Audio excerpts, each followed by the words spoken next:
Hey everybody, welcome to another episode of GGRC. I'm RC, and of course, my co-pilot, my co-host, Mr. Sush, the Sushmeister, Sushi, sleeping in the background as usual, right?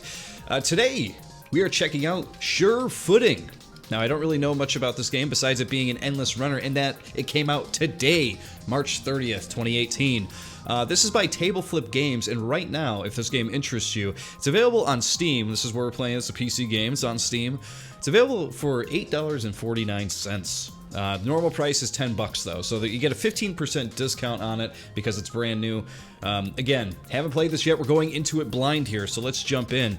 Like I said, the only thing I know is it's an endless runner, endless survival runner type of thing. It's got some multiplayer modes and stuff like that. I don't know if we're going to be able to get into any of that because the game is brand new, and I don't know if a lot of people actually know about it, but let's jump into survival for now because I believe this is the default mode. Welcome to survival mode, where you need to run for as far as possible. Right now it's just me around here, but don't worry. You'll be able to play as other pixelites pretty soon. Okay, these little guys are called pixelites, I guess. Got it. So we got Pixel Pete. It's a lot of P's. So that's who the main character is. It's sort of doing his like Pulp Fiction strut on the front title screen there. Here's Pixel Pete right there. Look at that. A wonderful guy. So we can hold A to skip. I kind of want to see this though. I want to see. Is this just the introduction for him to get ready to run? Is that what's happening here? Oh yeah, they're opening the mall doors. They're like, go ahead, go for it, dude. Go for it, Pixel Pete. Okay, we got these weird Star Fox Andross inspired hand things here. Okay, so you can jump as Pixel Pete.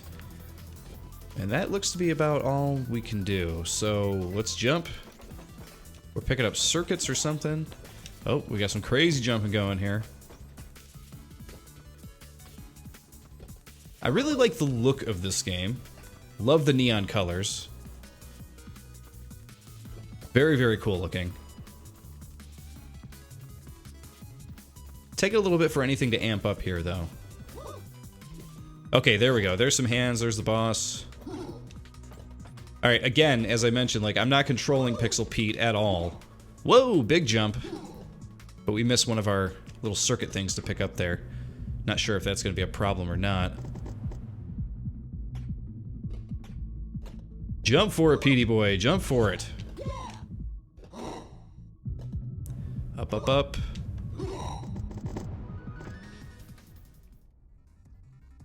He's gaining on me. Oh, we're gonna miss that jump. Jumped a little too early. There we go. There's our first death. So quick restart. Or reboot. So we went a pretty good distance. So jumping 60%. Pete on a Piccadilly 25%. Polygon 20%. Jump good 12%. I don't know what any of these things mean. So I'm not really sure. Reboot or boot menu. So I'm assuming if we pick reboot, it'll just restart for us. Oh. That's not good. That is not good. The program has crashed on me. Alright, well, keep in mind it is the first day of release, but it has crashed on me. That is no good. Let's restart it up here, shall we?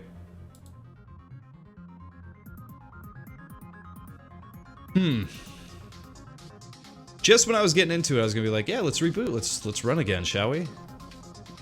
Alright. For those interested, I am using an Xbox One controller with this.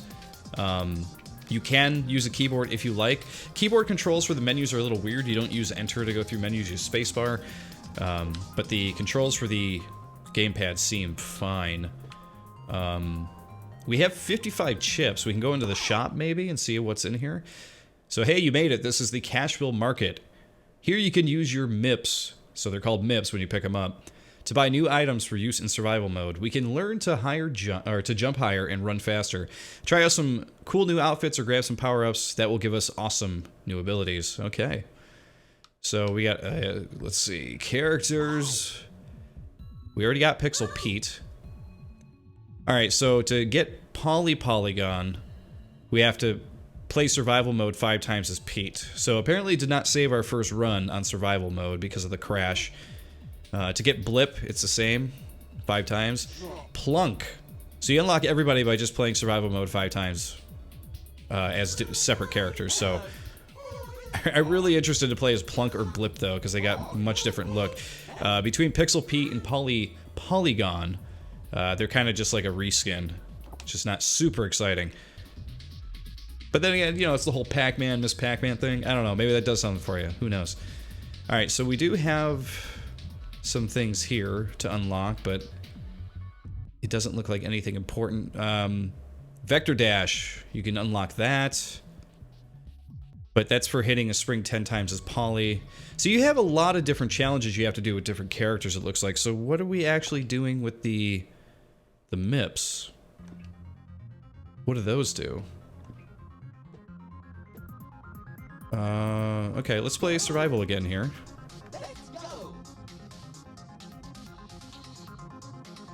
And we are going to skip through the intro. We've already seen it.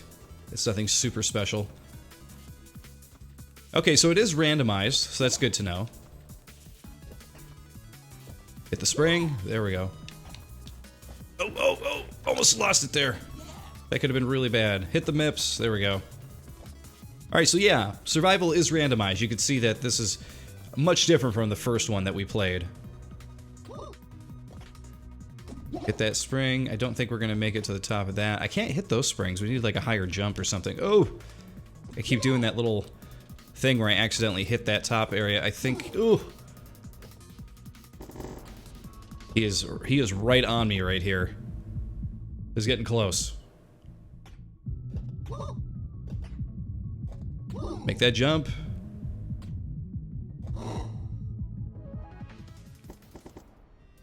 So there's all these other pixel dudes like hanging out in the background and stuff. Why isn't this bad guy going for any of them? That's what I want to know.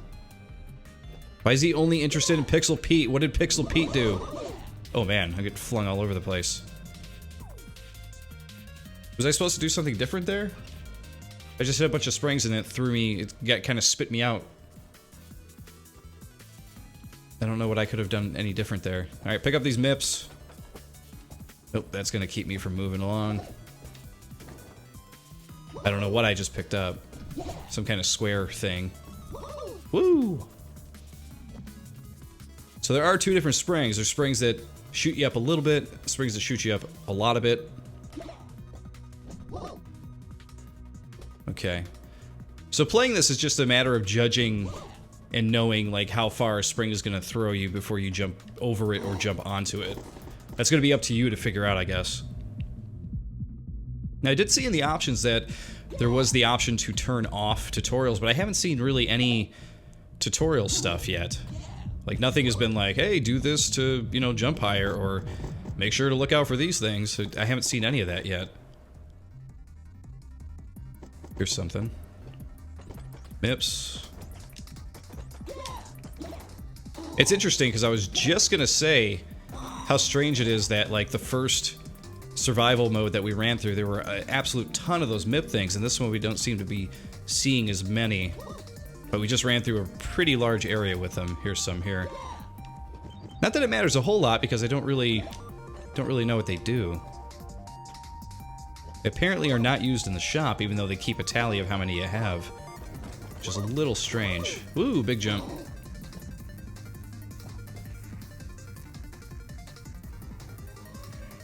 Go, go, go, man, go! Look at this guy on the bike. Oh man, this is like... this is like some old school Nintendo stuff. That's pretty clever though. Guy that throws like bombs at these things to darken them, make them fall. It's a cool way to change it up a bit.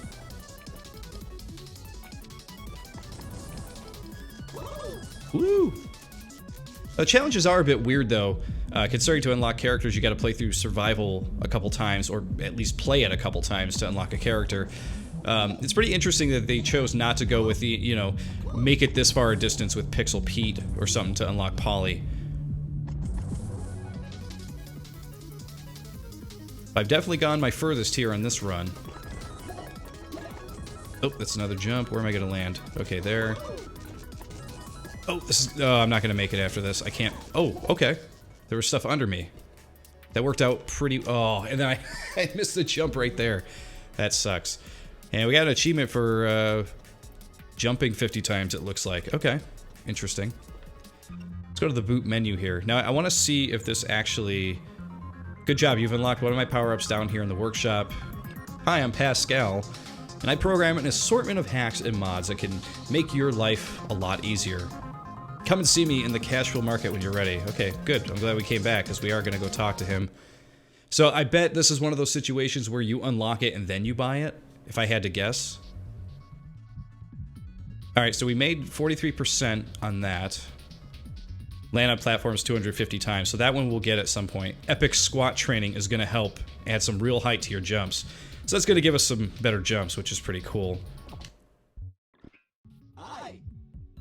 We are at 40% to get poly, so it didn't count our first run, but it counted those last two we just did. What power up did we get? That's 10%, 21, 10, unlocked. So yeah, here's what happens is you have to unlock it through the challenge, and then you have to pay for it. Never been a big fan of those, like, double currency things you have to do, where, like, listen, I already finished the challenge, why do I have to now pay for it? Seems silly to me, but whatever.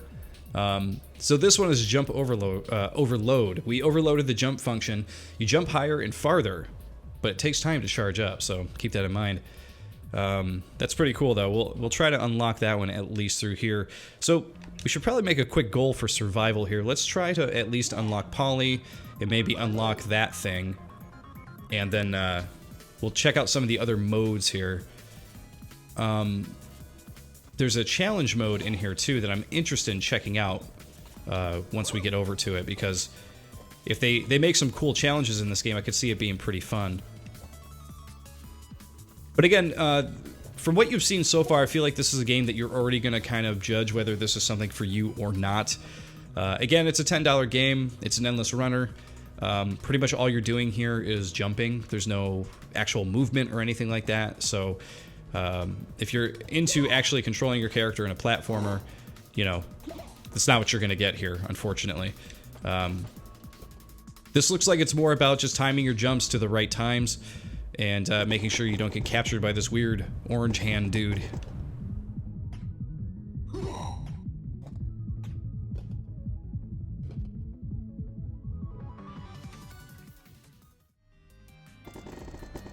Really long stretches without anything going on here like that. Make it to the middle one, take that jump. There we go, get those MIPS. Let's get hopefully get our first power up with those. Whoa, that was a terrible, terrible boost right there. I don't like that. Some of those springs, the way they pop you up, it's almost as if they don't account for the fact that, you know, oh, there may not be a platform there, or you may be hitting the edge of the platform. Like, that one works. That one puts us right over all those MIPS, so, like, the randomness doesn't make any sense. It's like, why put 3 MIPS there that you know we can't get because the spring is just gonna boost us right over it, you know? Just seems like a weird decision. Right there, springs that bounce you back, and then I can't even make it over. So those things are gonna change, obviously, based on the jump abilities that I get further on in the game, right? When I'm able to jump higher and able to do those boost jumps and stuff like that, that's where things are going to change. So, again, everything is based on jumping. You're going to have to know when to use the correct jump at the correct time. Wow, he really is killing all these little pixel guys. I didn't notice that the first time I said, why doesn't he go after them? But he's kind of going after everybody here. Oh, okay, I made it. I was like, I better not land in the... better not land in the hole. There we go. We're getting those MIPS. If we go pretty far in this one, we might have enough to unlock that power up. If not, we may have to do one more, but we should unlock Poly at least through this one. Let's see, we did get another achievement, around the world in 80 frames. I don't know what that did. Maybe it'll tell us when we come back here? No. Alright, can we... How much was it? Was it $250 that we had to buy it? Nope, it's not in the skill tree, it's in the power-ups. Let's find out. Yeah, it was $250. Okay, so what we'll do is we will switch over to Poly. Oh no, we need one more with Poly too. Okay. Counting my chickens before they hatch, apparently. One more time. One more survival round, and that should put us where we need to be.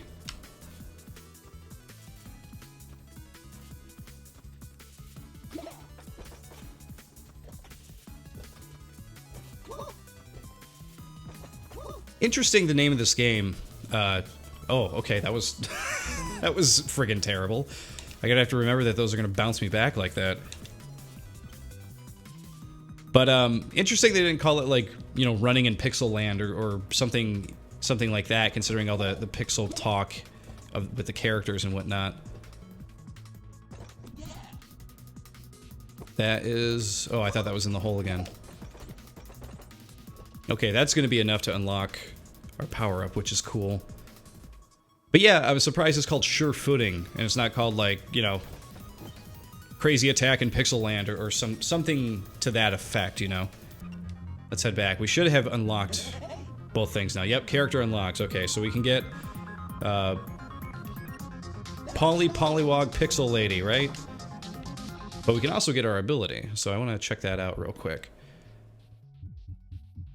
Let's see, where... there it is. Okay, so we unlock that. Okay, cool. We get a little achievement for unlocking that. And... let's see, let's hit back, and we want to go to characters. And we want to pick... oh, of course, we have to unlock her with MIPS, too. I am always I hate systems like that, and I'll tell you why, is because it just... it purposely pads the game for no reason. It just makes it so it takes longer to do things. It's really artificial. It doesn't, like, add anything to the game. Like, okay, I've unlocked it, so now I gotta go keep playing and collecting this currency to buy the thing I unlocked. I don't know. It just seems weird to me. If you unlock it, you get it, you know? But that's just me. Let's see. This is exciting. This is the power-up selection screen. We can carry out 3 unique power-ups. Okay, so this is letting you know that you can actually carry 3 different power-ups. And let's see. We want to put jump overload on X. Does that mean it's already selected? Okay, cool. So jump overload is on X. Let's hit back. Let's start. There we go. Start running. I want to check out this power-up, see what it's all cracked up to be here.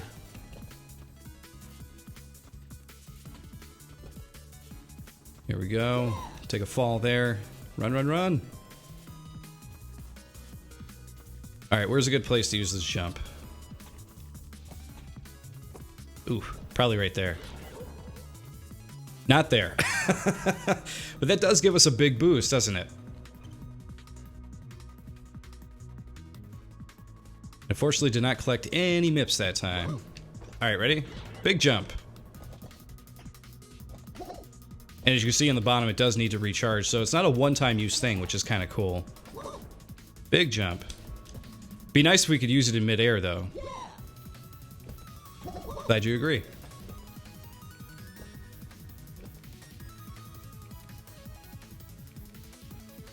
Music feels like it wants to be like in a Mega Man X game. Whoa. Don't fall. Okay. Boost. Perfect. Okay, we jump. There we go. Yep, we want to jump those yellow ones because that'll just, like, knock us back down onto the ground. Big jump. And right into the ground. Okay. Let's go back to the boot menu here, because I don't know that we're going to be collecting enough of those MIPS. Let's see if we can get into a multiplayer game. Is this all... oh, it's all local. Okay, interesting.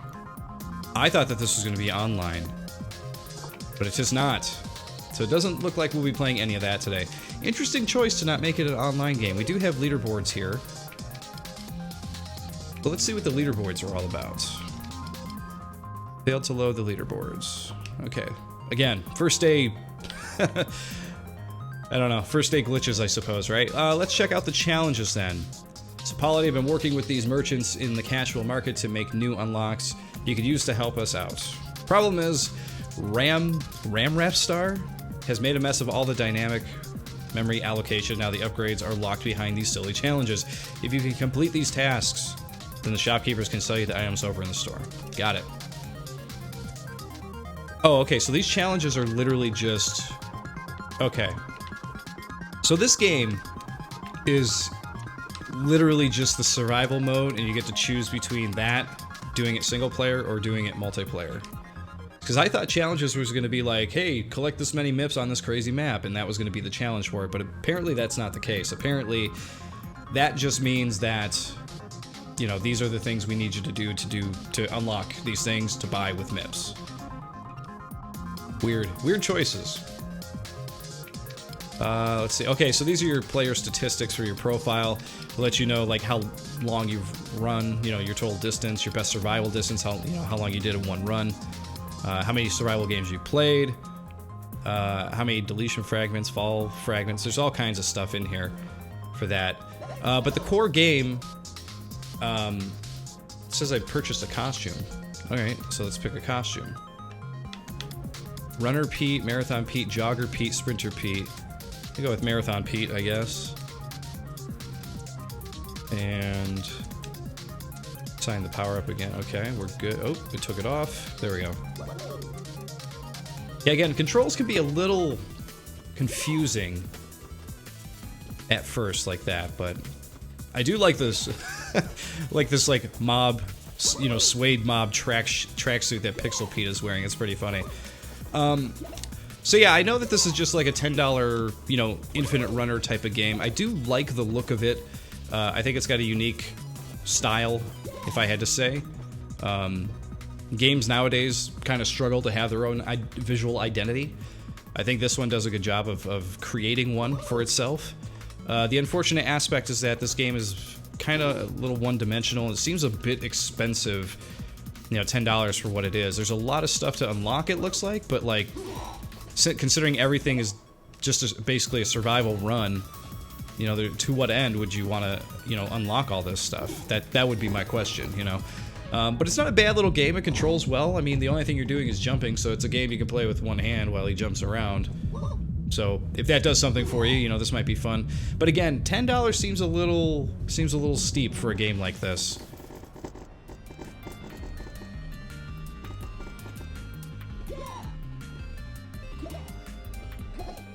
I think it needs a few more modes in it. There's a lot of different, you know, mods and things you could add to this to make it its own thing, and to make it more to make it have a little bit more replayability, I guess is the best way to put it. It definitely needs another dimension to the gameplay if you're going to keep people keep people interested in playing it, you know. And we are collecting a good amount of MIPS here.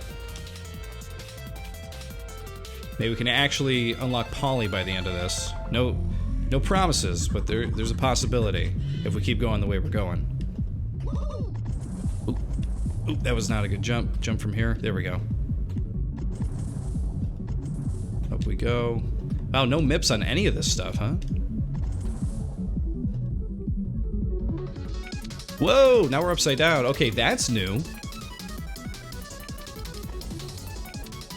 Definitely wasn't expecting that, but man, does it make it really weird.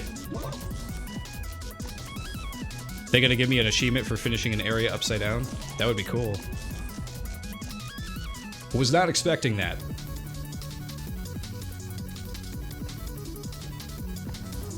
But the game also didn't give me, you know, any warning that that was gonna happen. Oh, there we go. Now we're falling up into the floor. Jump good, land on 250...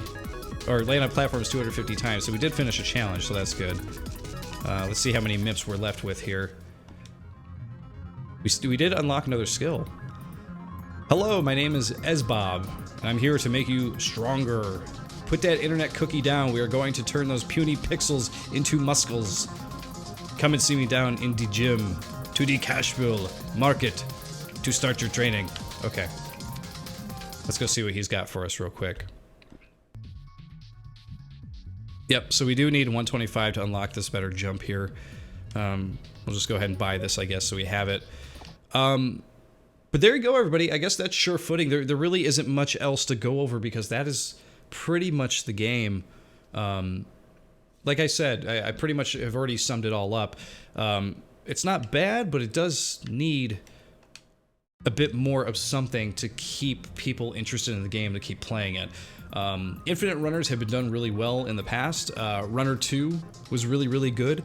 I know Runner 3 is coming out pretty soon, so that's probably going to blow the doors off of any other Infinite Runner games that are, you know, going to be available. But this is a very congested and populated genre, has been for the past 5 years or so. Once people realized, hey, I can make a real quick, easy, game here where you don't have to actually create, a level and a sense of control with the character. I could just make them run forever and keep jumping. I think that's when people kind of flooded the market. And Sure Footing, as I've said already, definitely has its own style. It definitely has something going for it. There's something there. But as of right now, day of release, it feels like it still needs a bit more going on. And I don't know what the developer has in store for it. It's quite possible they may have more plans for it. But it definitely needs a bit more than what's there. But what is there seems polished for what it is. And, except for the unlocking abilities and then having to unlock them again with MIPS, that's something that has always bothered me. But besides that, I mean, it seems like a cool little game, if not just a little overpriced. This might be a better like $5 or $6 game. I think people would be more interested at that point, because there are other games for $10 that you can get that are much more fleshed out and have a lot more to do in them. But regardless, that is Sure Footing, everybody. Thanks for watching, and I'll see you all next time on GGRC. GG, everybody.